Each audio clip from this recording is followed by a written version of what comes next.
My name is Emma, I'm 34 years old, and my family uninvited me to my sister's wedding after I paid over $100,000 for it. Before I tell you how I burned it all to the ground in a single night, let me know where you're watching from in the comments. It all happened in the middle of a quarterly review with the executive board.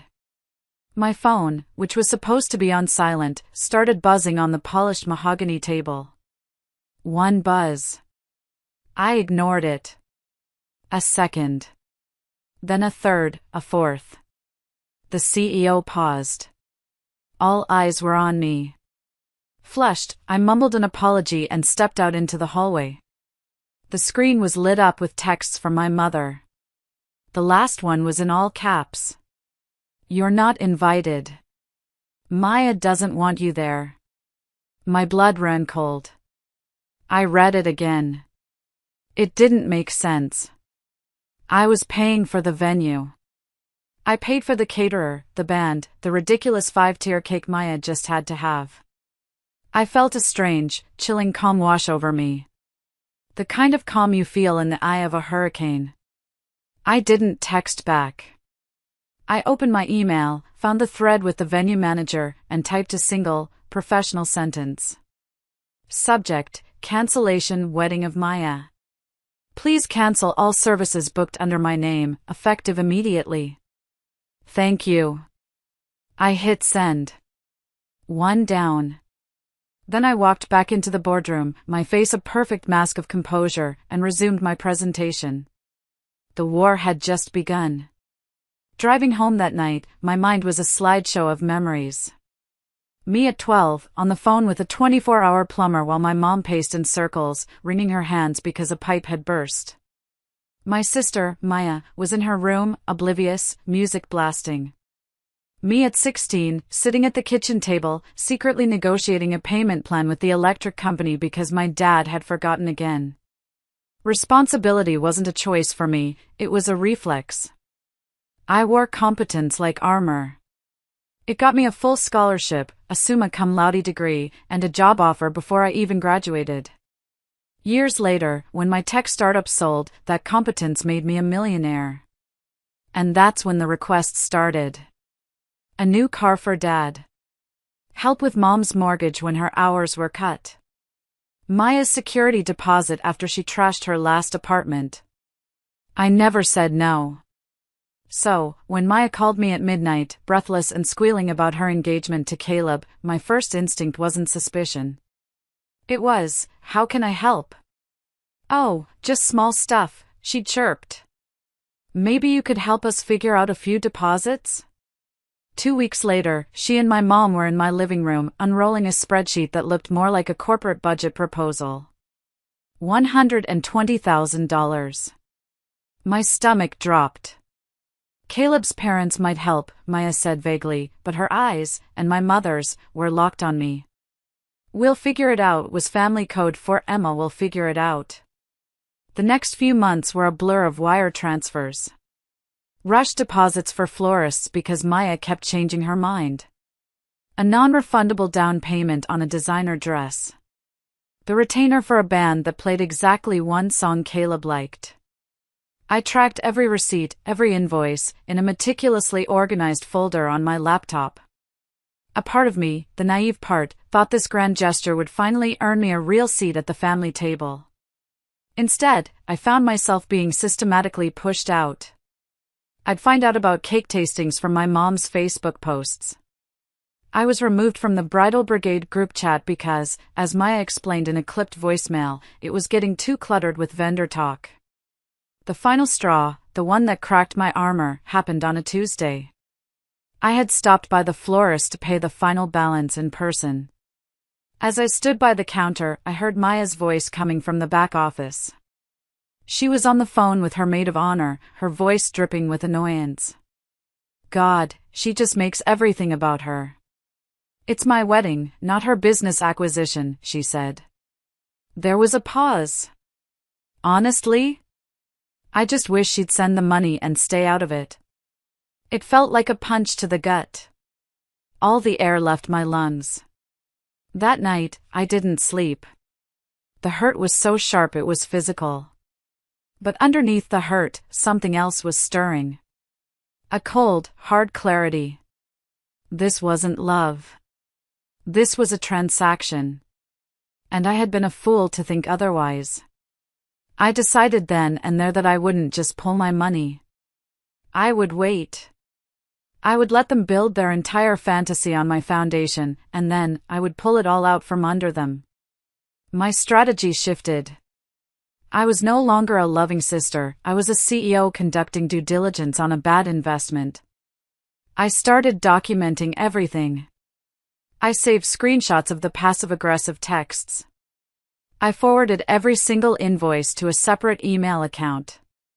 The final piece of the puzzle fell into place during a routine call.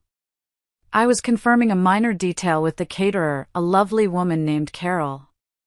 Trying to make small talk, I said, "I'm sure you're all very busy. Maya must be running you ragged." There was an awkward silence. Then, Carol said, in a gentle, hesitant voice, "Oh, honey. Her mother told us to only contact her directly. She said you were going through a difficult patch. And that we shouldn't bother you, to give you your space." A difficult patch.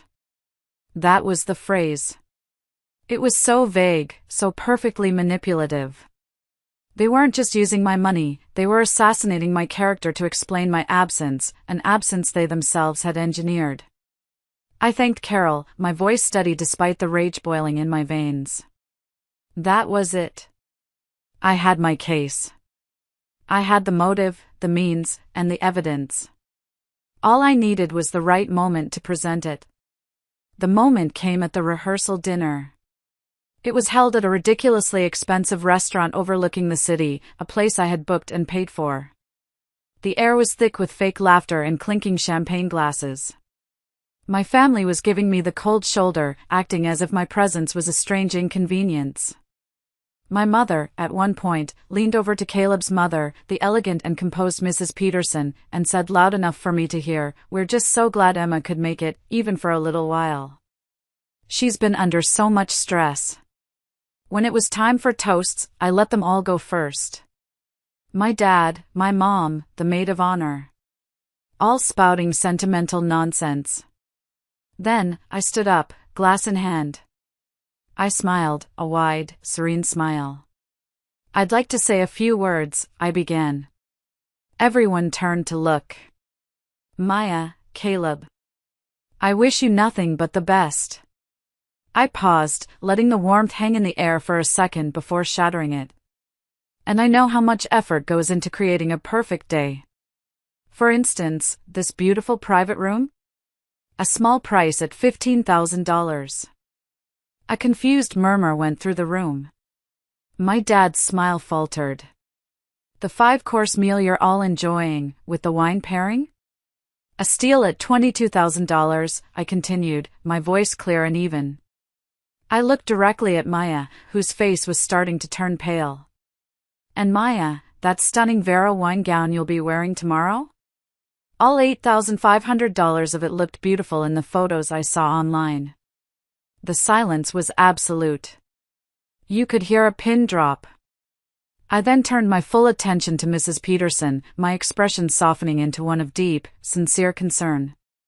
"And I have to say, Mrs. Peterson, thank you for your understanding. I'm just so relieved I was able to recover from that recent and very serious mental instability my family told you about. It's a miracle I'm even lucid enough tonight to pay the final bill. Mental health is just so important, isn't it?" The color drained from my mother's face. Maya looked like she had been slapped. The carefully constructed fantasy world they had built had just imploded, and I was holding the detonator. In the chaos that followed, I quietly placed my napkin on the table and walked towards the exit.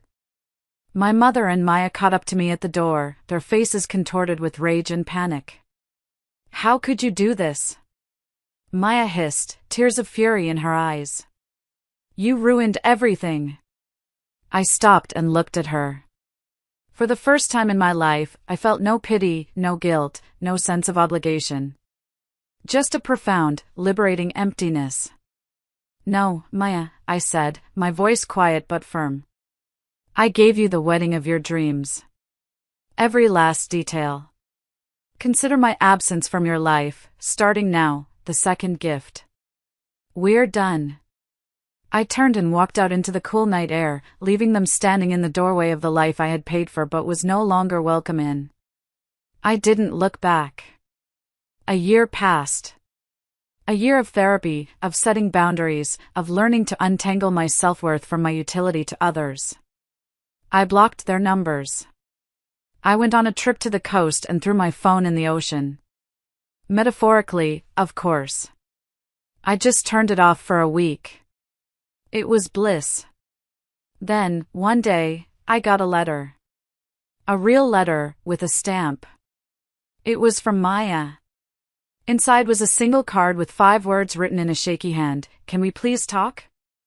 I'm sorry. We met at a neutral coffee shop. She looked smaller. The entitled sparkle in her eye was gone, replaced by a weary exhaustion. She told me everything. The wedding never happened. Caleb's family had been appalled. The shame had forced her to look at herself, really look, for the first time. She was in therapy. She was getting a divorce. It wasn't Caleb's fault, she admitted, staring into her cold coffee. I built my entire identity around what people thought of me, and it was all a house of cards. You just had the guts to be the one to blow it down. It wasn't forgiveness, not yet. But it was a start. It was truth. Today, my life is different. My dinner table is filled with mismatched chairs and friends who don't need anything from me except my company. I mentor young female entrepreneurs, helping them build their dreams on their own terms. Last week, one of them sent me a note. It said, "You taught me that I am not the backup plan. I am the blueprint." For years, I gave my place away at the table and called it love. Now, I know the most valuable table isn't one you're invited to. It's the one you build yourself. Thank you so much for listening to my story. It wasn't easy to share, but I felt it was important. My question for you is, have you ever had to choose between your family and your own self-worth? What did you do? Let me know in the comments below. And if this story resonated with you, please consider liking this video and subscribing for more. It really helps the channel out. Thanks again.